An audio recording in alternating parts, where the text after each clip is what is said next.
क्योंकि वो ताजमहल शाहजहां ने नहीं बनाया था, एक अय्याश बादशाह ने बनाया था। किसके पैसे से बनाया था? इसी गरीब हिंदुस्तानी के पैसे से बनाया था।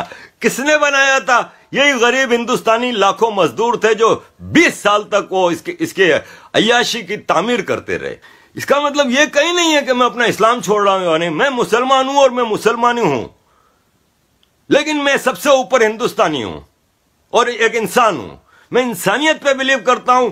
मैं इस इलाके के जो अनडिवाइडेड इंडिया था उस पूरे इलाके को अपना देश मानता हूं, अपना वतन मानता हूं। बाकी तो मैं कराची में पैदा हुआ हूं, मेरे लिए कराची ही सब कुछ है। तो इसी तरह जब बाबर मर जाता है तो पावे आज जावेद अख्तर साहब और दूसरे मुगल के जो ठेकेदार बने हुए हैं वो हमें ये ज्ञान देते हैं कि बाबर इन्वेडर था ना। चले हुमायूं भी इन्वेडर था, अकबर तो हिंदुस्तान में पैदा हुआ था, हिंदुस्तानी था। तो वो जो ब्रिटिश वाइसराय थे उनके बच्चे जो इधर पैदा होते थे वो हिंदुस्तानी हो जाते थे।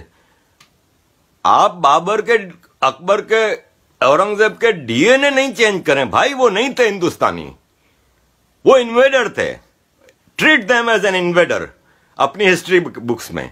लेकिन अगर आप उनकी तारीफें ही लिखेंगे, आप सिर्फ दुनिया को और अपने हिंदुस्तानी बच्चों को ये बताएंगे कि देखो जी ये शाहजहां ने हमारे लिए ये ताजमहल तामीर किया है, तो आप बहुत ज्यादती कर रहे हैं अपने बच्चों के साथ। क्योंकि वो ताजमहल शाहजहां ने नहीं बनाया था, एक अय्याश बादशाह ने बनाया था। किसके पैसे से बनाया था? इसी गरीब हिंदुस्तानी के पैसे से बनाया था।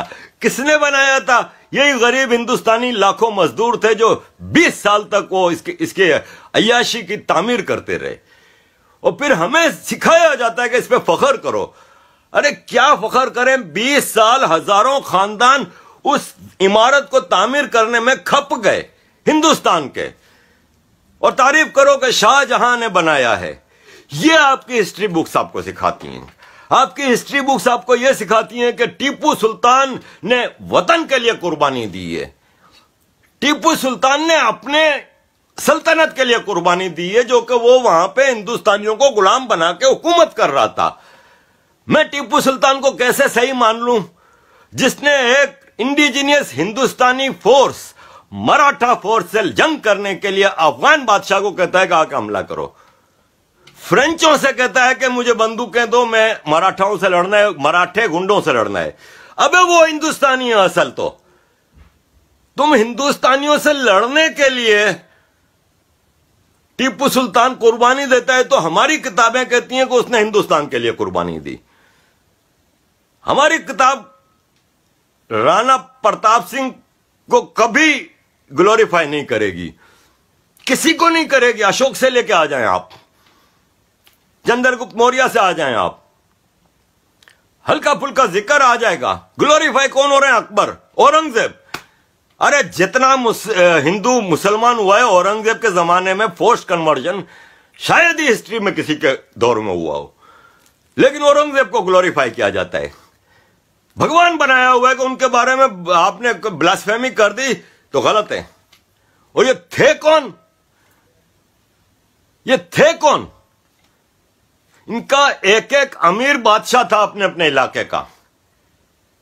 इसका मतलब यह कहीं नहीं है कि मैं अपना इस्लाम छोड़ रहा हूं, नहीं, मैं मुसलमान हूं और मैं मुसलमान हूं, लेकिन मैं सबसे ऊपर हिंदुस्तानी हूं और एक इंसान हूं। मैं इंसानियत पे बिलीव करता हूं। मैं इस इलाके के जो अनडिवाइडेड इंडिया था उस पूरे इलाके को अपना देश मानता हूं, अपना वतन मानता हूं। बाकी तो मैं कराची में पैदा हुआ हूं, मेरे लिए कराची ही सब कुछ है। जो मोहब्बत कराची के लिए मेरे दिल में है वो दुनिया में किसी जगह के लिए नहीं हो सकती, इसलिए कि वो मेरा शहर है, वहां मैं पैदा हुआ हूं, पला बड़ा हूं, पढ़ा लिखा हूं। मेरे आज भी 99% रिश्तेदार कराची में रहते हैं। मेरे अपने सगे भाई बहन सब कराची में रहते हैं। तो कराची इज माय वतन। लेकिन अगर मैं जज्बे की बात करूं तो फिर मेरा वतन वही पूरा ब्रिटिश इंडिया है। फिर मैं जब देखता हूं कि इस खूबसूरत जन्नत को हमारी किस तरह इंटरनेशनल साजिशों ने तबाह किया और किस तरह हमारे लोग उसमें शामिल हुए, हिंदुस्तान के लोग, तो फिर मुझे दर्द होता है। तो मैं और कुछ नहीं कर सकता ना भाई, ना मैं कोई लड़ने भड़ने वाला आदमी हूं, ना कुछ। यूएन जाता था, यूरोपियन पार्लियामेंट जाता था, मुहाजिरों का एक इशू चलाता था, मुहाजिरों पर होने वाले जुल्म के बारे में। अब कुछ सालों से फिर यह एहसास हुआ कि फिर पूरा तुम लेके चलो ना सारे इश्यूज। तो अब मैं कुछ सालों से पाकिस्तान के सारे इश्यूज पे सिर्फ अवेयरनेस फैला सकता हूं, मैं बात कर सकता हूं। आगे फिर गजनवी भी आए, तुगलक भी आए, गौरी भी आए, फिर मुगल भी आए, और फिर अंग्रेज भी आए, फ्रेंच भी आए, इवन पुर्तगाल भी आया, सभी आए इधर, कौन नहीं आया। सब ने कोशिश की कि इसको, और हम एक हिंदुस्तानी हैं जो कभी सुधर के नहीं दिए। मुसलमान मेरा दुश्मन, हिंदू मेरा दुश्मन, सिख मेरा दुश्मन। सिख का भी डिवाइड करने की कोशिश तो की गई ना। ये जियाउल हक की पूरी पॉलिसी थी जो खालिस्तान इसने शुरू किया था। There was no issue at all. और इशू खालिस्तान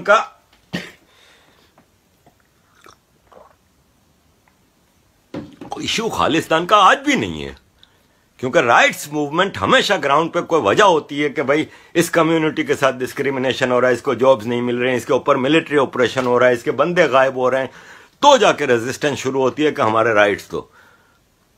इंडिया में तो सिख कम्युनिटी कहीं मुझे नजर नहीं आ रहा कि कोई डिस्क्रिमिनेशन फेस कर रही है या आवाज उठा रही है, कहीं इंडिया में नहीं है। लेकिन आपको बाहर निकलेंगे तो आपको खालिस्तान 2020, खालिस्तान हर जगह नजर आएगा। कौन चला रहा है? ये जियाउल हक की पॉलिसी थी जिसको कंटिन्यू किया है उसके बच्चों ने, जो आर्मी के ऑफिसर आते गए, उन्होंने JNK, north eastern India, Kerala और पंजाब, हरियाणा पंजाब, ये पाकिस्तान के शुरू से टारगेट ऑफ अटैक्स रहे। भाई लद्दाख में अगर वो कह रहे हैं कि चाइना की फौजें खड़ी हैं, इतनी सारी फौज आ गई है, क्या है वो, क्या चाइना हमला कर रहा है? कुछ नहीं कर रहा चाइना हमला। चाइना बिजी रख रहा है इधर से इंडियन फोर्सेस को, उधर JNK में पाकिस्तान ने LOC की जो वायोलेशन करके इंडियन फोर्सेस को, इसलिए कि इंडियन फोर्सेस ने इनकी जिंदगी हराम कर दी है। इनकी जो इन्फिल्ट्रेशन हो रही है नॉर्थ ईस्टर्न इंडिया से और वेस्टर्न पार्ट से, पंजाब में और JNK में, वो रुक गई है क्योंकि इंडियन फोर्सेस ने बड़े इनके जो अटेम्प्ट्स थे वो पकड़ लिए।